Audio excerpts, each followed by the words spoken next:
Okay, good afternoon to everybody, and welcome to the second section. It's a pleasure to be here. The chrono is not running. Okay, right now.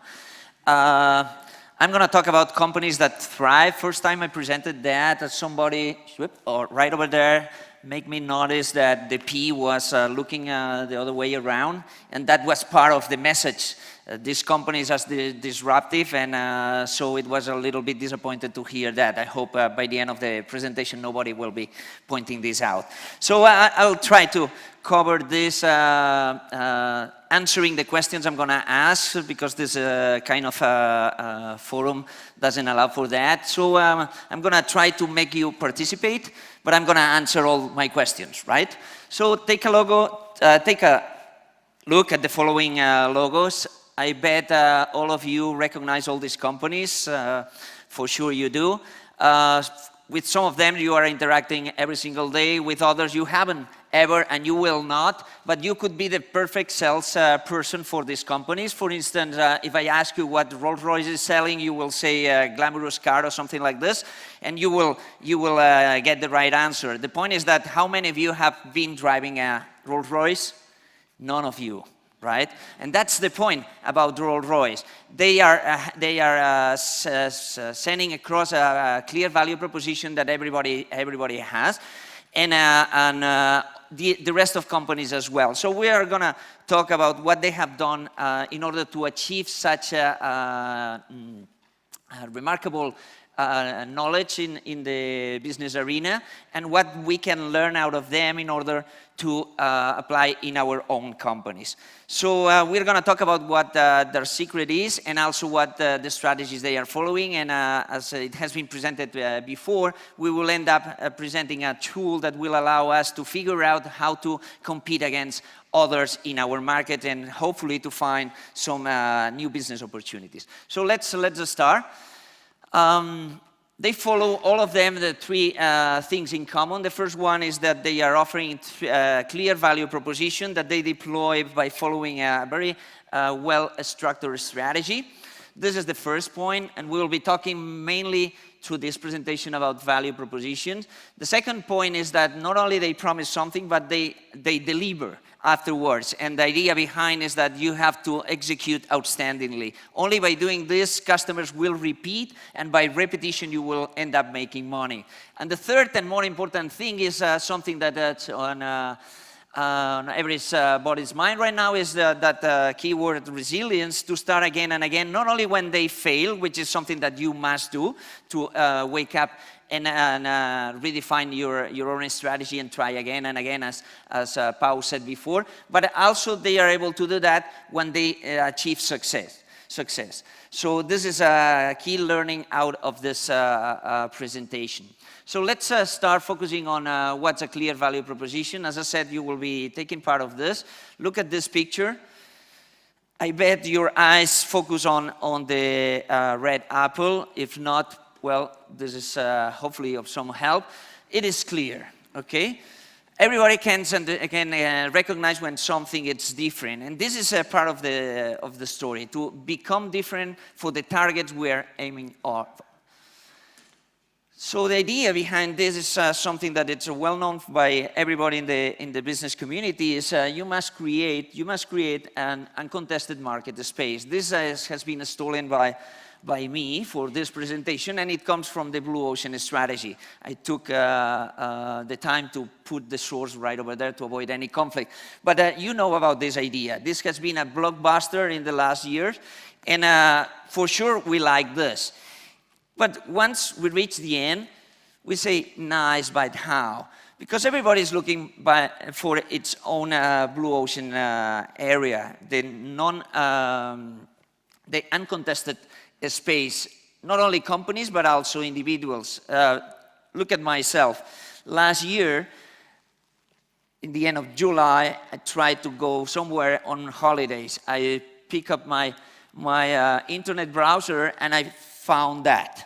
Okay, that was my blue ocean strategy. That was right in the middle is a rock, right in the middle, in between Malta and Gozo. It's the island of Comino, and it was my blue ocean spot.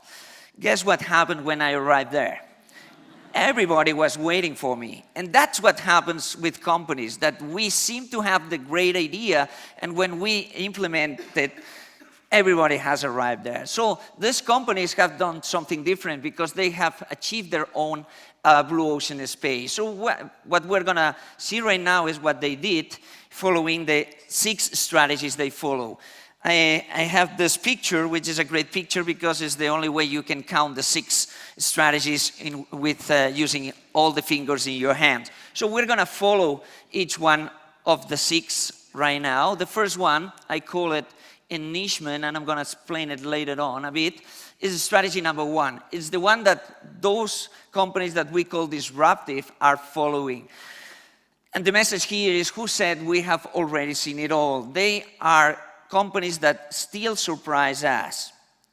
No matter how developed a market is, they always have something to tell us differently, and we always say, what a pity, I was not the one who thought the first about this idea.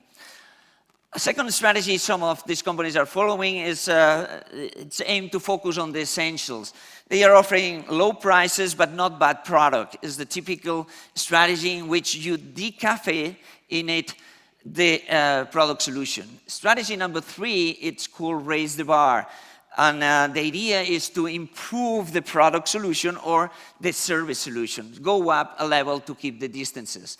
These were the 3 main strategies. Somebody mentioned before, my Porter, and that were the 3 main strategies. But all of a sudden, some players appear with a different strategy, which is strategy number 4 that I call seek a double advantage or triple. What it's known as fast, good, and cheap. Is the perfect product at an affordable price. Companies, as I'm gonna tell you later on, like IKEA, Swatch, etc., Zara, will be focusing on this strategy.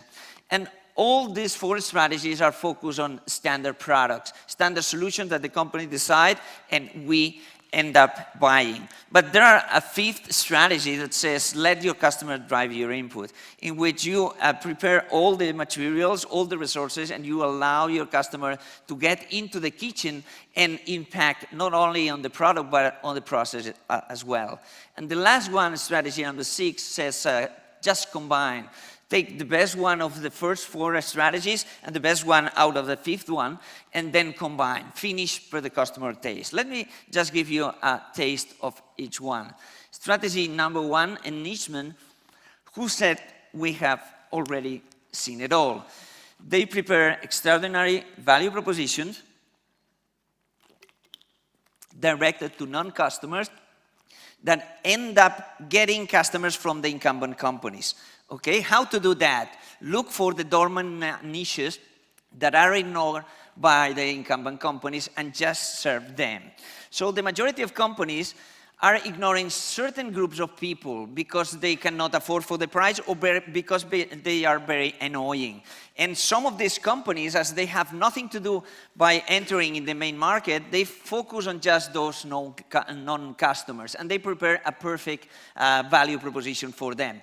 What sometimes happens is that this value proposition end up attracting other customers they were not expecting. And if that happens in the end, you may end up displacing some of the incumbents, and you can become the new incumbent in the market. Let me give you some quick examples. Ryanair, by offering very low price tickets, and forcing us to fly to places where we don't want to fly. Okay, Nintendo with the console without any cable, and with a myriad of softwares and hardware items that allow to play not only within the teenagers group, but among other several groups. And finally, Cirque du Soleil with their proposal of a circus without animals that end up being a blockbuster. Okay, they were not focusing on the mainstream, but on a very precise niche, but ended up exploding to the rest of the market. This is strategy number 1. Let's focus on strategy number 2. Is back to basics. Focus on the essentials. Propositions aimed at those who already are users of our products, but we are forcing them to pay for things, for services, for features that they don't want. Let me show you a picture. The idea here is how to implement that. Look for the overshot customer. What's an overshot customer? This is a TV remote control, and this is something I got the first time I went to the States. And an overshot customer should be something like this. I don't need so many buttons, so give me something much more simple, something like this. The majority of us are forced to buy features that we don't end up using, okay? So by removing that, we save money, and part of those savings can be shared with us. Strategy number 2, back to the essentials. McDonald's with its famous burger, soda, and French fries for the last 60 years has been competing in this area. The Dacia Logan or the Acer netbooks or the ING direct saving account that offers the maximum yield, but nothing else. That's the idea behind these companies. Strategy number 3 is just the opposite. Is raise the bar, go up a level to keep the distance. Propositions for those who don't want to be included in the same pack as of the mainstream. So the how-to here is look for what we call the undershot customers who want a bit more and are willing to pay a bit more. You know, all these companies, all those companies are looking for a better product, a higher service, etc., etc. Some of the images I have here to share with you, the Rolls-Royce example, the Apple example, and the Brompton example, okay? And what about for the majority? The majority likes strategy number 3 products, but we cannot afford for that unless somebody comes and offers that for us. And these are the ideas that seek for a double or triple advantage.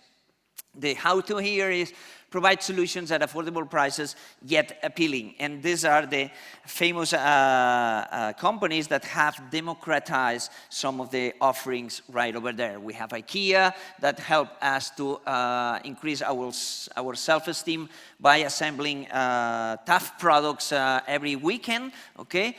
Zara, Tata, Swatch, etc., etc. Strategy number 5 would be that the one followed by those companies that let the customer to get into the kitchen, as I said before. Solutions designed exactly per our necessity, not for the many, but only for us. And the majority of companies that are in the B2B arena are following this strategy, listening to the customer and then only then starting with the production process. Companies that depend on the specification of others in order to start to work. And the best example for this is NASA. So tell me the planet you want to visit and I'm going to start from scratch the whole project for you, okay?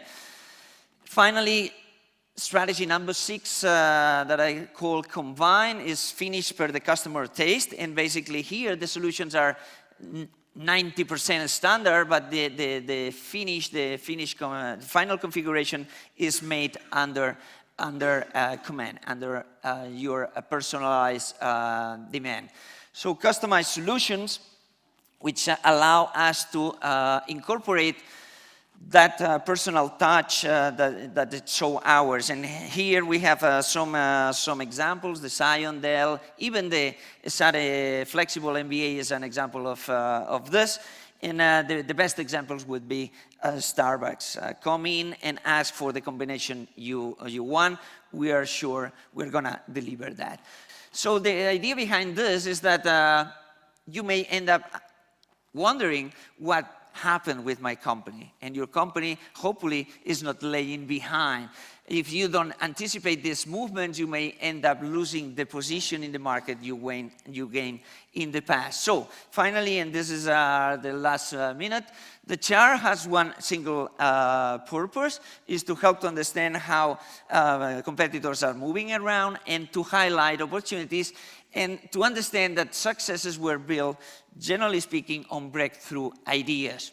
Okay, the chart helps you to draw current and will-be competitors' movement by understanding their strategy, independently if this strategy is following a price, that would be strategy number 1. A superior performance, that would be strategy number 3, based on this superior functionality, novelty, quality, design, friendly user experience, and so on and so forth. Price and performance, that would be strategy number 4. Personalized treatment, that would be strategy number 5. And finally, finish per the taste of the customer, which would be strategy followed by customers on strategy number 6. And what about the strategy number 1? Maybe this tool will help you to assess the untapped market, which is the most promising one, because there is nobody still there.